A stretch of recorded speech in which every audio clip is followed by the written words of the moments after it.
அஸ்ஸலாமு அலைக்கும் வரஹ்மத்துல்லாஹி வபரகாத்துஹு. அல்ஹம்துலில்லாஹி ரப்பில் ஆலமீன். அஸ்ஸலாத்து வஸ்ஸலாமு அலா ரசூலிஹில் கரீம் வ அலா ஆலிஹி வ அஸ்ஹாபிஹி அஜ்மாயின். அம்மாபாத். உங்கள் முன்னால் எனக்கு கொடுக்கப்பட்டுள்ள தலைப்பு, இஸ்லாத்தில் முழுமையாக நுழைந்து விடுங்கள். யா அய்யுஹல்லஸீன ஆமனு, ஓ ஈமான் கொண்டவர்களே, உதுகுலு ஃபிஸ்ஸில்மி காஃபா, நீங்கள் முழுமையாக தீனுல் இஸ்லாத்தில் நுழைந்து விடுங்கள். வலா தத்தபியு குதுவாத்தி ஷைத்தான் இன்னஹு லக்கும் அதுவும் முபீன், மேலும் ஷைத்தானின் அடிச்சுவடுகளை நீங்கள் பின்பற்றாதீர்கள், அவன் உங்களுக்கு பகிரங்கமான பகைவனாவான்.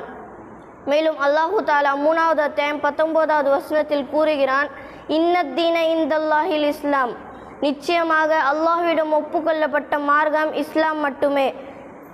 இந்த வசனத்தில் அல்லாஹு தாலா 2 வார்த்தைகளை பயன்படுத்துகிறான். ஒன்று தீன், இன்னொன்று இஸ்லாம். நாம் அனைவரும் நினைத்து கொண்டிருக்கிறோம் தீன் மற்றும் இஸ்லாம் இரண்டும் ஒன்று என. ஆனால் அல்லாஹு தாலா தீன் என்ற சொல்லுக்கு வேறு அர்த்தமும் இஸ்லாம் என்ற சொல்லுக்கு வேறு அர்த்தமும் பயன்படுத்துகிறான். முதலாவதாக தீன். தீன் என்ற சொல்லுக்கு குர்ஆன் 4 அர்த்தங்களை பயன்படுத்துகிறது. ஒன்று சட்டம். அதற்கான ஆதாரம் 12வது அத்தியாயம் 76வது வசனத்தில் அல்லாஹு தாலா கூறுகிறான், ஃபி தீனில் மலிக், அரசனின் சட்டப்படி.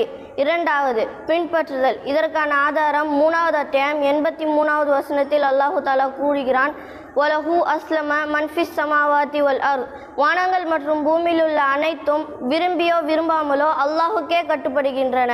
மூன்றாவது கூலி. இதற்கான ஆதாரம் 1வது அத்தியாயம் 3வது வசனம், மாலிகி யௌமித்தீன், நியாய தீர்ப்பு நாளின் அதிபதி. 4வது பிரதிபலன். இதற்கான ஆதாரம் 8வது அத்தியாயம் 39வது வசனத்தில் அல்லாஹு தாலா கூறுகிறான், வகாத்திலுஹும் ஹத்தா லா தகூன ஃபித்னத்து வ யகூனு தீனு குல்லுஹு லில்லாஹ், குழப்பங்கள் இல்லாதொழிந்து தீன் முழுவதும் அல்லாஹுக்கே உரியதாகும் வரை நீங்கள் காஃபிர்களுடன் போர் புரியுங்கள். இரண்டாவது இஸ்லாம். இஸ்லாம் என்ற சொல் சில்ம் என்ற வார்த்தையிலிருந்து பிறந்தது. சில்ம் என்ற சொல்லுக்கு குர்ஆன் 4 அர்த்தங்களை பயன்படுத்துகிறது. ஒன்று கட்டுப்படுதல். யாருக்கு கட்டுப்படுதல்? அல்லாஹுக்கும் அல்லாஹுடைய தூதருக்கும் கட்டுப்படுதல். இரண்டாவது பின்பற்றுதல். யாருக்கு பின்பற்றுதல்? அல்லாஹையும் அல்லாஹுடைய தூதரையும் பின்பற்றுதல்.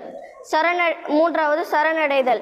யாருக்கு சரணடைய வேண்டும்? அல்லாஹுக்கு முஸ்லிம்களாகிய நாம் சரணடைய வேண்டும். 4வது ஒப்படைத்தல்.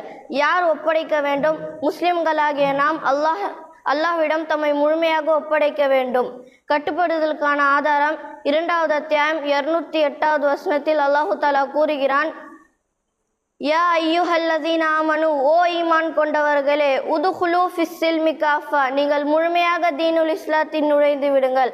வலா தத்தபியு குதுவாத்தி ஷைத்தான் இன்னஹு லக்கும் அதுவும் முபீன், மேலும் ஷைத்தானின் அடிச்சுவடுகளை நீங்கள் பின்பற்றாதீர்கள், நிச்சயமாக அவன் உங்களுக்கு பகிரங்கமான பகைவனாவான்.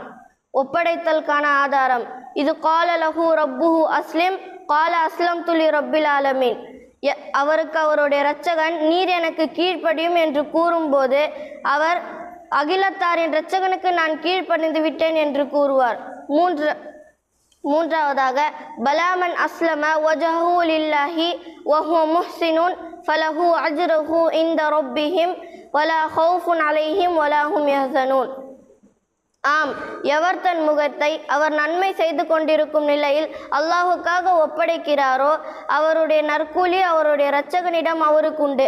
மேலும் இத்தகையோர் அவர்கள் பயப்பட தேவையில்லை, அவர் கவலையும் அடைய மாட்டார்கள். மேலும் 7 வானம் முதல் பூமி வரை உள்ள இந்த பிரபஞ்சத்தின் அரசன் இறைவன் ஒருவனே. இந்த பிரபஞ்சத்தின் ஒவ்வொரு பொருளும் ஒவ்வொரு படைப்பினமும் அல்லாஹுடைய சட்டப்படி இயங்குகிறது. அந்த சட்டத்தின் பெயர்தான் தீன். இஸ்லாம் என்றால் கட்டுப்படுதல். இதன்படி வானத்தினுடைய தீன் இஸ்லாம், பூமியினுடைய தீன் இஸ்லாம், சூரியன், சந்திரன், இரவு, பகல், காற்று, மலை ஆக அனைத்து உயிரினங்களின் தீனும் இஸ்லாம். இந்த தீனைத்தான், அதாவது இந்த வாழ்வியல் சட்டத்தை தான் இவ்வுலகில் நிலைநாட்டுவதற்காக இறை தூதர்கள் அனுப்பப்பட்டார்கள். அவர்கள் விட்டு சென்ற பணியைத்தான் முஸ்லிம்களாகிய நாம் எடுத்து செயல்படுத்த வேண்டும்.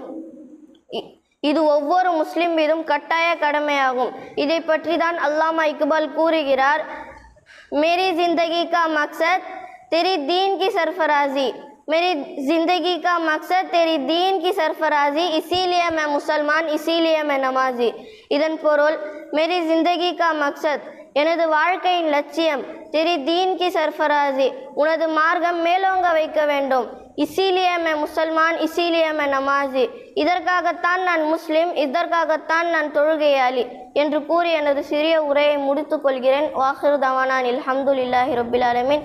அஸ்ஸலாமு அலைக்கும் வரஹ்மத்துல்லாஹி வபரகாத்துஹு.